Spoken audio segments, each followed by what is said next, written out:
तस्मै श्री गुरुवे अखण्डमण्डलाकारं व्याप्तं येन चराचरं तत्पदं दर्शितं येन तस्मै श्री गुरुवे तस्मै श्री गुरुवे बोलो सद्गुरुनाथ श्री लंबोदर गजवदन जय जय जय श्री गणेश विघ्न हरण मंगल करण काटो सकल कलेश काटो सकल कलेश प्रथम मैं तुम्हें मनाऊं पाप पुण्य में स्थान सभी समान चढ़ाऊं दो विद्या का दान ज्ञान अज्ञान कहाऊं रखना मेरा मान चरणों में माथे नवाऊं स्वर की दाता सरस्वती करो तुम्हारा ध्यान वाणी ब्रह्माणी करो मुझको आज प्रदान गुरु गोविंद के गए चरण जाऊं चरणों मान दीनहीन जन जान के रखो शीस पे हाथ लखन सिया राम जय जय राम मेरे प्रभु राम जय जय राम मंगल भवन अमंगल हारी प्रभु सुदशरथ श्री राम जय राम बोलो श्री राम जय जय राम श्री राम जय जय राम बोलो श्री राम जय राम बोलो सियापत रामचंद्र की। नारद जी कहने लगे कि हे राजन जालंधर ने हमारे यहाँ पहुँचने पर बहुत आदर सत्कार किया फिर भक्ति भाव से श्रद्धा से पूजन करके विनती कर कहने लगा कि हे महाराज कहिए आपका आगमन किस अभिप्राय से हुआ और मेरे लिए क्या आज्ञा है। हमने कहा कि हे दैत्यराज मैं कैलाश पर्वत पर गया था वहाँ पार्वती सहित शिव अवधूत और उनका वैभव देखकर मैं चकित रह गया। अब तीनों लोकों का भ्रमण करते हुए मैंने यहाँ आकर आपकी समृद्धि भी देखी है। आपकी और शिव की समृद्धि व वैभव में किसी प्रकार का कोई अंतर नजर नहीं आया। केवल तुम्हारा वैभव स्त्री रहित है। कामदेव के शत्रु राग रहित अंग पर भस्म लेपन करने वाले शंकर भगवान के पास स्त्री रत्न के रूप में श्री पार्वती जी है। ये माना कि तुम्हारे पास भी अनेक सुंदर स्त्रियां हैं परंतु उनमें से एक भी ऐसी नहीं है जिसकी तुलना पार्वती जी से की जा सके। अतः आपका स्त्री रहित यह अधूरा वैभव देखकर यही निश्चित हुआ कि शिव के समान सारे ब्रह्मांड में किसी का वैभव नहीं है।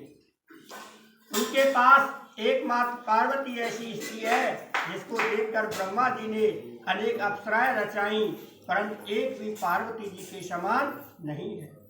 नारद जी बोले कि हे राजा प्रभु मैं तो केवल इतनी बात कहकर वहां से चला गया परंतु पार्वती जी का अपूर्व सुंदरता की बात सुनकर जालंधर कामदेव के ज्वर से पीड़ित हो गया और उसी समय राहु को बुलाकर कहा कि तुम अभी कैलाश पर्वत पर जाकर शिव को हमारी आज्ञा सुनाइए और कहो कि त्रिलोकी के राजा अति पराक्रमी जालंधर ने आज्ञा दी है कि तीन लोक के नाथ और सब रत्नों के स्वामी के अतिरिक्त शमशानवासी तथा नर मुंडों की माला धारण करने वाले को और जटाजूटधारी अवधूत के पास पार्वती जैसी परम सुंदर स्त्री शोभा नहीं देती।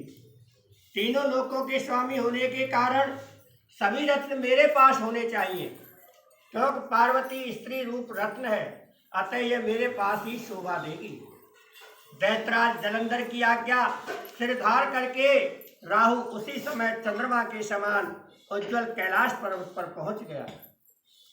और अपनी भयानक दृष्टि से देवतीयमान कैलाश पर्वत को काला कर दिया, तब भगवान शिव के द्वारपाल नंदी द्वारा रोके जाने पर, शिव के सन्मुख उपस्थित किए जाने पर राहु ने दैत्यराज जलंधर का उपरोक्त आज्ञा सुना दी।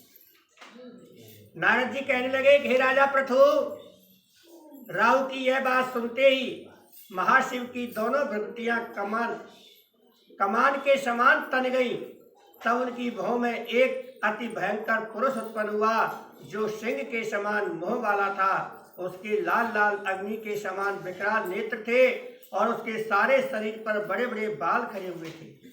उत्पन्न होते ही विकराल भयंकर मुख फैलाकर राहु को खा जाने के लिए आगे बढ़ा, तो राहु भयभीत होकर के भाग गया और कहने लगा कि हे देवों के देव महादेव, एक तो मैं ब्राह्मण हूँ, दूसरे दूत के रूप में आया हूँ, अतः आप कृपा करके मुझे मत मारिए। राहु की यह बात सुनकर भगवान शंकर ने उसको आकाश में फेंक दिया। तो वह भयंकर पुरुष राहु को छोड़कर शिव जी के पास आया और अनंत विनय करके बोला कि मैं भूखा हूँ, कृपया करके मुझे कुछ खाने को दीजिए। तब शिव जी ने कहा कि तुम अपने हाथ पैरों को खाओ। शिव की आज्ञा पाकर के वह अपने हाथ पैर रहित सारे धड़ को खा गया। जब केवल मुख ही शेष बचा था, तब भगवान शंकर ने प्रसन्न होकर कहा कि तुमने मेरी आज्ञा का पालन किया है, इसलिए तुम्हारा नाम कीर्ति मुख प्रसिद्ध होगा और आज से मैं तुम्हें अपना द्वारपाल नियुक्त करता हूँ। पहले पूजा तुम्हारी होगी, बाद में हमारी होगी। तुम्हारी पूजा के बिना हमारी पूजा निष्फल ही रहेगी। उधर राहु आकाश से बर्बर देश में जाकर के गिरा।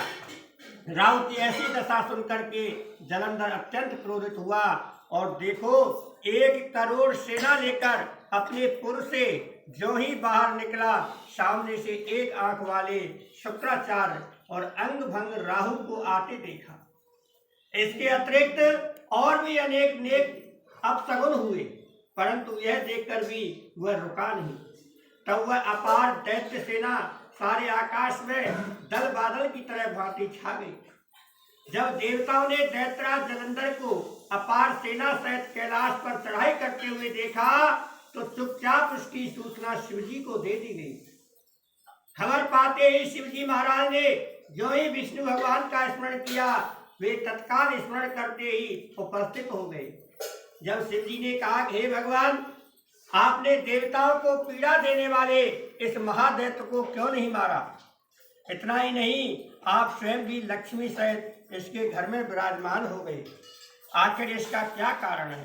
तब विष्णु भगवान ने उत्तर दिया, यह महादैत्य आपके अंश से उत्पन्न हुआ है और फिर लक्ष्मी जी का भाई भी है, इसी कारण हमने इसको नहीं मारा। अस्तु यह महादैत्य आपके ही हाथ से मारा जाएगा। भगवान विष्णु की यह बात सुनकर शिवजी कहने लगे, हे तेजस्वी दैत्य, हमसे भी ऐसे नहीं मारा जाएगा, अतएव इसको मारने के लिए आप अपना तेज देने की कृपा कीजिए। शिव के वचन सुनकर श्री विष्णु भगवान सहित समस्त देवताओं ने अपना अपना तेज दे दिया। तत्पश्चात शिवजी महाराज उस तेज को इकट्ठा करके ज्वालामुखी सुदर्शन चक्र और एक वज्र बनाकर जलंधर से युद्ध करने लगे। शंकर भगवान के भूतगणों की सेना में अत्यंत देवता गण भी सम्मिलित हो गए। उधर जलंधर अपनी सेना सहित कैलाश के समीप जा पहुंचा। उधर कीर्तिमुख, नंदी आदि समस्त गण देवताओं की सेना भी युद्ध क्षेत्र में आ गई। उसके पश्चात देवताओं और जलंधर का ऐसा संग्राम हुआ, उसने समस्त भूमंडल को कंपायमान कर दिया। युद्ध के मैदान में जितने दैत्य मरते, दैत्य गुरु शुक्राचार्य उन्हें अपनी संजीवनी विद्या से जीवित कर देते थे। यह दृश्य देख भूतादि देव शिवजी के समीप जाकर उसके संपूर्ण वृतांत को कहा। तब शिवजी ने कंदरा के समान मुख वाली महाभयंकर ताज जंघा नामक एक कन्या अपने मुख से उत्पन्न की। वह कन्या हुंकार मारकर दैत्यों को अपने मुख में डालती हुई श्री शुक्राचार्य जी को उठाकर त्रिलोक हो गई। तब शिवगण निर्भय होकर के दैत्य सेना को बुरी तरह मारने लगे। गणों की इस मार से व्याकुल होकर दैत्य सेना भाग खड़ी हुई। दैत्य सेना को इस प्रकार भागते देखकर जलंधर के सेनापति शुंभ और निशुंभ कालनेमी ने आगे बढ़कर देव सेना पर प्रत्याहार किया। तब देव सेना दैत्यों को मार से विचलित हो गई। तब गणेश और शुंभ को महाघोर संग्राम हुआ। इस दैत्य को पराजित होते हुए देखकर जलंधर स्वयं युद्ध क्षेत्र में आया। उसे देख करके सेना की ओर से वीरभद्र ने जलंधर पर अनेक प्रहार किए। तब जलंधर ने क्रोधित होकर अपना परिधि और परदे मारा। तब उसके रथ की ध्वजा काट दी। फिर ऐसी सेना के देख करके भयंकर बाण वर्षा करके उसमें भगदड़ मचा दी। अपनी सेना की यह दशा देख करके शंकर भगवान वृष बैल पर सवार होकर के युद्ध क्षेत्र में आए और उन्होंने तीव्र बाणों से वर्षा आरंभ कर दी। शिव जी के प्रहारों से दैत्य सेना इस प्रकार भागने लगी जैसे कार्तिक मास के व्रत के पाप समूह भाग जाते हैं। उसी समय शिव जी ने अपने बाणों से खड़गरोमा का सिर काट करके पृथ्वी पर गिरा दिया। इसके पश्चात जो ही जलंधर आगे बढ़ा, शिव जी ने उसके रथ से घोड़ों को सारथी को मार दिया। तब जलंधर खड़ग हाथ में लेकर पैदल ही शिव जी की ओर दौड़ा। शिव जी ने तत्पश्चात आगे बढ़कर उसको मुक्का उसकी छाती में मारा, जिससे दैत्य विफल हो गया। इस प्रकार जब जलंधर ने देखा कि शिव अजय है, तो उसने गंधर्व माया रखी। गंधर्व तथा अप्सराओं युद्ध क्षेत्र में नृत्य और गायन करने लगी। शिव जी भी इस माया में फंसकर नाचने तथा गाने लगे। शिव जी को इस माया में फंसा देखकर जलंधर महादेव जी का रूप धारण कर पार्वती जी के पास पहुंच गया और उनका सुंदर रूप देख करके कामग्ध हो गया। पार्वती जी शिव जी की माया देख करके खड़ी हो गई, परंतु तुरंत ही इस राक्षसी माया को समझकर वहां से अंतर्ध्यान हो गई। तब निराश जलंधर पुनः युद्ध क्षेत्र में आ गया। उधर जलंधर के चले जाने पर पार्वती जी ने जो ही भगवान विष्णु का स्मरण किया, वे तत्काल उपस्थित हो गए और उन्होंने जलंधर के शीघ्र मारे जाने पर आश्वासन दिया। फिर विचार करने लगे कि जलंधर ने स्वयं ही अपनी मृत्यु का रास्ता बता दिया। वह दुष्ट वृंदा के पतिव्रत धर्म के कारण ही नहीं मर रहा था। अतएव देवताओं तथा अपने भक्तों की रक्षा करने के लिए हमको ही वृंदा का धर्म से डिगाना पड़ेगा और घोर कर्म करना पड़ेगा, क्योंकि ऐसा किए बिना यह दुष्ट नहीं मारेगा। इतनी ही देर में शिव जी भी राक्षसी माया से मुक्त हो गए और जलंधर को आया देख करके उस पर बाण वर्षा करने लगे। तय स्कंद पुराणे देवाखंडे श्री अष्टम अध्याय हरे नमः। बोलो विष्णु भगवान की।